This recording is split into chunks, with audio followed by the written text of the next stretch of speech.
राज्य के राजस्व मंत्री व जिला पालक मंत्री चंद्रशेखर बावनकुले ने अमरावती जिला मध्यवर्ती सहकारी बैंक की कार्यप्रणाली की सराहना करते हुए उसे किसानों के भरोसे की मिसाल बताया। कार्यक्रम में देरी से पहुंचने पर उन्होंने किसानों से माफी मांगते हुए कहा कि बड़ी संख्या में उनकी उपस्थिति ही इस आयोजन की सफलता है। मंत्री बावनकुले ने कहा कि जहां कई सहकारी बैंक भ्रष्टाचार के कारण बदनाम हुए और किसानों को नुकसान झेलना पड़ा, वहीं अमरावती बैंक ने पारदर्शिता बनाए रखते हुए अपनी अलग पहचान बनाई है। उन्होंने नागपुर जिला बैंक का उदाहरण देते हुए कहा कि वहां हुए घोटाले से किसानों को भारी आर्थिक झटका लगा था। इस समय अपने संबोधन में बैंक के कार्यों की सराहना करते हुए उन्होंने बैंक के अध्यक्ष बच्चू कडू और संचालक मंडल की प्रशंसा की। उन्होंने बताया कि बैंक पशुपालन, कुक्कुट पालन, सिंचाई सहित 31 योजनाओं के माध्यम से किसानों, मजदूरों और गरीबों को ऋण देकर उनके जीवन स्तर को सुधारने का काम कर रही है। साथ ही राजनीतिक संदर्भ में उन्होंने 80% समाजकारण और 20%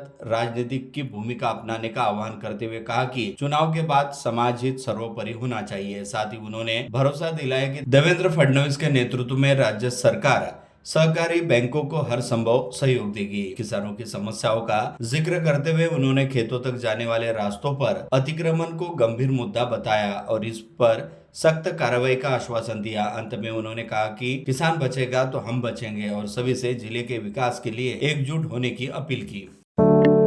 किसान और प्रोत्साहन निधि से जुड़े मुद्दों को लेकर किसान प्रतिनिधि मंडल ने महसूल मंत्री से मुलाकात कर महत्वपूर्ण मांगे रखी। उन्होंने कहा कि किसानों की भावनाएं सीधे सरकार तक पहुंचाना जरूरी है और इसके लिए संवाद का रास्ता अपनाया गया है। प्रतिनिधियों ने बताया कि महात्मा ज्योतिबा फुले कर्ज माफी योजना के तहत कई पात्र किसान अब भी लाभ से वंचित है। उच्च न्यायालय द्वारा पात्र घोषित किए जाने के बावजूद कुछ किसानों को भुगतान नहीं मिला है। इससे वे अभी भी बकायेदार की श्रेणी में हैं। इस समय राजस्व मंत्री बावनकुले के समक्ष किसानों ने प्रोत्साहन निधि की अवधि बढ़ाने की भी मांग की। उनका कहना है कि केवल 2022-2023 से 2024-2025 तक के नियमित ऋण चुकाने वालों तक योजना सीमित रखना उचित नहीं है, बल्कि हाल ही के वर्षों में नुकसान झेलने वाले किसानों को भी इसमें शामिल किया जाना चाहिए। प्रतिनिधियों ने यह भी कहा कि पिछली समस्याओं के समाधान में देरी के कारण किसानों का सरकार पर भरोसा कमजोर हुआ है। ऐसे में इस बार ठोस निर्णय लेकर विश्वास बहाल करना आवश्यक है। अंत में किसानों ने अपील की कि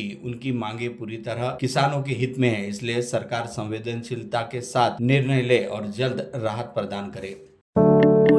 किसानों के लिए राज्य सरकार द्वारा कर्ज माफी घोषित किए जाने के चलते आज जिला मध्यवर्ती सहकारी बैंक द्वारा राज्य सरकार के प्रति खुले तौर पर समारोह पूर्वक आभार ज्ञापित किया गया तथा राज्य के राजस्व मंत्री व जिला पालक मंत्री चंद्रशेखर बावनकुले का भावपूर्ण सत्कार किया गया। इस अवसर पर राज्यसभा सदस्य डॉक्टर अनिल बोंडे, विधायक प्रकाश भारसाकले, संजय खोड़के, राजेश वानखड़े, केवलराम काले, सुलभा खोड़के, पूर्व मंत्री प्रवीण पोटे तथा बैंक के अध्यक्ष तथा पूर्व मंत्री बच्चू कडू एवं बैंक के उपाध्यक्ष अभिजीत डेपे प्रमुख तौर पर उपस्थित थे। इस अवसर पर जिले के किसानों की ओर से बैंक के अध्यक्ष बच्चू कडू व उपाध्यक्ष अभिजीत डेपे ने पुष्प गुच्छ व प्रशस्ति पत्र प्रदान करते हुए पालक मंत्री बावनकुले का सम्मान एवं राज्य सरकार के प्रति किसानों की कर्ज माफी के लिए आभार ज्ञापित किया।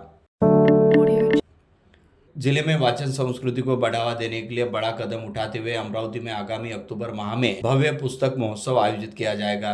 इसकी घोषणा जिले के पालक मंत्री चंद्रशेखर बावनकुले ने की। उन्होंने बताया कि राज्य के विभिन्न हिस्सों में आयोजित पुस्तक महोत्सव को मिले उत्साहजनक प्रतिसाद को देखते हुए अब अमरावती में भी इसी तरह का बड़ा आयोजन किया जाएगा। इस महोत्सव में पश्चिम विदर्भ के नागरिकों की व्यापक भागीदारी सुनिश्चित की जाएगी और गुणवत्तापूर्ण पुस्तकों की प्रदर्शनी लगाई जाएगी ताकि अधिक से अधिक लोग पुस्तक खरीदने के लिए प्रेरित हो। इस अवसर पर पालक मंत्री बावनकुले के हाथों जिला ग्रंथालय अधिकारी कार्यालय की नई इमारत का लोकार्पण भी किया गया। कार्यक्रम में अनिल बोंडे, संजय खोड़के, सुलभा खोड़के, श्रीचंद तेजवानी, डॉक्टर श्वेता सिंगल, आशीष शेरेकर सहित कई प्रतिनिधि और जनप्रतिनिधि अधिकारी उपस्थित रहे।